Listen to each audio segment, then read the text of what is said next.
रितिका अपने कॉलेज जाती है और वहाँ पर उसकी मुलाकात उसके बचपन के दोस्त कार्तिक से होती है। कार्तिक को अचानक देखकर रितिका हैरान रह जाती है। कुछ देर तक बात करने के बाद वे दोनों कैंटीन की तरफ जाते हैं। अब आगे कैंटीन में पहुंचकर कार्तिक ने रितिका से पूछा कि वह क्या खाएगी, तो रितिका ने सैंडविच और कॉफ़ी का ऑर्डर करने को बोल दिया। कार्तिक ने वेटर को ऑर्डर दिया और रितिका के साथ एक टेबल के पास बैठ गया। कार्तिक, और बताओ रितिका, क्या चल रहा है और तुम अचानक से कहाँ गायब हो गई थी? रितिका, वो दरअसल पापा ने इस शहर में कपड़े की दुकान खोल ली तो हम सब गांव से यहाँ आ गए। फिर मैंने बाकी की पढ़ाई यहीं से की। कार्तिक, ओह यार, एक बार बता तो देती। रितिका कार्तिक को क्या बताती, वह खुद उससे दूर रहना चाहती थी क्योंकि उसे प्यार हो गया था कार्तिक से, और इसलिए उसने कार्तिक से दूर रहना बेहतर समझा क्योंकि उसके लिए उसके मम्मी पापा के सपने सबसे ज़्यादा मायने रखते थे। वह नहीं चाहती थी कि उसका पढ़ाई से ध्यान हटे। रितिका, हम इतना वक्त ही नहीं मिला, सब जल्दी जल्दी में हो गया। कार्तिक, अच्छा कोई नहीं। तभी वेटर उनका ऑर्डर लेकर टेबल पर रख देता है और दोनों खाने में व्यस्त हो जाते हैं। हालांकि जब रितिका 8वीं में थी तब कार्तिक 10वीं में था, पर कार्तिक और रितिका दोनों एक ही मोहल्ले में रहते थे और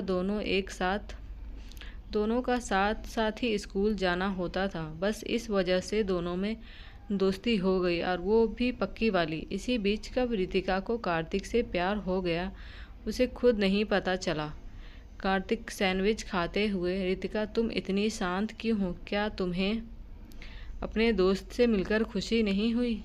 थोड़ा उदास होते हुए रितिका, ऐसी बात नहीं है कार्तिक, मैं बहुत खुश हूँ तुमसे मिलकर। बस सब कुछ अचानक से हो गया तो मुझे समझ नहीं आ रहा क्या बोलूं। अपने मन के भावों को छुपाते हुए कार्तिक, अच्छा कोई नहीं, अब ज़्यादा ना सोचो। ऐसी गुमसुम रितिका मुझे अच्छी नहीं लगती। मुझे तो मेरी वह चुलबुली रितिका चाहिए जो मेरे हिस्से की सैंडविच भी खा जाती थी। यह सुनकर रितिका खिलखिलाकर हंस देती है और उसे देखकर कार्तिक भी हंस देता है, और तभी रितिका उसकी सैंडविच छीन लेती है और कहती है, मैं अब भी वही चुलबुली रितिका ही हूँ और अब तुम्हारी सैंडविच फिर से मैं ही खाऊंगी। और दोनों खिलखिलाकर हंस पड़े। कार्तिक, अच्छा विशाल, तू चल, मैं आता हूँ। तभी विशाल चला जाता है। फिर कार्तिक रितिका से चलने को कहता है। दोनों ऑडिटोरियम की तरफ निकल जाते हैं। ऑडिटोरियम में पहुंचकर रितिका और कार्तिक ने देखा कि सारे स्टूडेंट पहले ही आ चुके हैं। वह भी रितिका को लेकर एक चेयर पर बैठ गया। थोड़ी देर में प्रिंसिपल और सारे टीचर्स भी आ गए।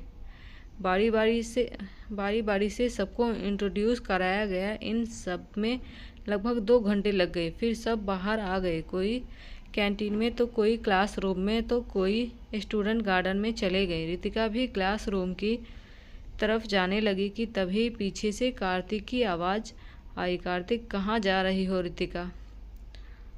रितिका ने पीछे मुड़कर देखा और जवाब दिया, कहीं नहीं, क्लासरूम में जा रही थी। पहला दिन है और मेरा कोई फ्रेंड भी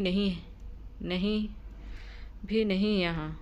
वो तो बोर हो रही थी, रितिका ने थोड़ा उदास होकर कहा। कार्तिक, अरे किसने कहा कि कोई फ्रेंड नहीं है, मैं भी तो हूँ यहाँ। यह सब सुनकर रितिका मुस्कुरा दी। कार्तिक, चलो गार्डन में चलते हैं, वहीं बैठकर आराम से बात करते हैं। इतने सालों बाद मिली हो तो मुझसे बहुत सारी बातें करनी हैं तुमसे। रितिका ने मुस्कुराकर हाँ में सर हिलाया और दोनों गार्डन की तरफ चले गए। कार्तिक, वैसे रितिका एक बार तो बता देती, कौन सा दूर था?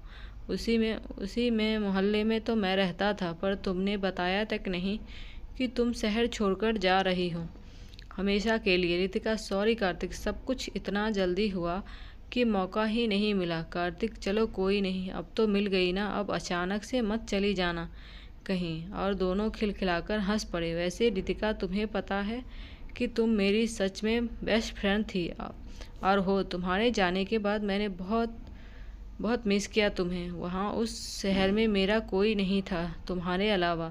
तुम चली गई तो बहुत गुस्सा आया था। सोचा था कि कभी बात नहीं करूँगा। ऐसी दोस्ती निभाता है कोई कि बिना कुछ बताए शहर छोड़कर चला जाए।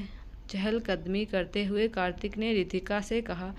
रितिका को यह सुनकर बहुत दुख हुआ और पछतावा भी कि उसकी वजह से कार्तिक हर्ट हुआ। Ritika, I am sorry Kartik, सच में सब जल्दबाजी में हो गया। पापा ने कहा कि हमें आज ही यहाँ शहर छोड़कर जाना है और दूसरे शहर में उन्होंने अपना बिजनेस स्टार्ट कर दिया है। मुझे भी बहुत अजीब लगा कि इतनी जल्दी क्यों, पर पापा ने कहा कि वो कई महीनों से इस काम में लगे थे और फाइनली वो बिजनेस स्टार्ट कर लिया और नया घर भी ले लिया खुद का। तो मैं और माँ बहुत खुश हुए और हम लोग यहाँ आ गए। उस टाइम मेरे पास ना ही फ़ोन था और ना ही तुम्हारा कोई नंबर, तो मैं तुम्हें बता सकती। कार्तिक, हम कोई बात नहीं, अब तुम मिल गई मुझे, मैं बहुत खुश हूँ। और दोनों मुस्कुरा दिए। रितिका, अब हमें घर चलना चाहिए, देखो सारे स्टूडेंट जा रहे हैं, आज कोई क्लास नहीं है। तो कार्तिक, हाँ चलो, मैं तुम्हें छोड़ देता हूँ और अंकल आंटी से भी मिल लूँगा। इतने सालों से मैंने आंटी के हाथों का खाना भी नहीं खाया। रितिका, हाँ क्यों नहीं, चलो फिर, माँ पापा तुमसे मिलकर बहुत खुश होंगे। दोनों फिर घर के लिए निकल जाते हैं।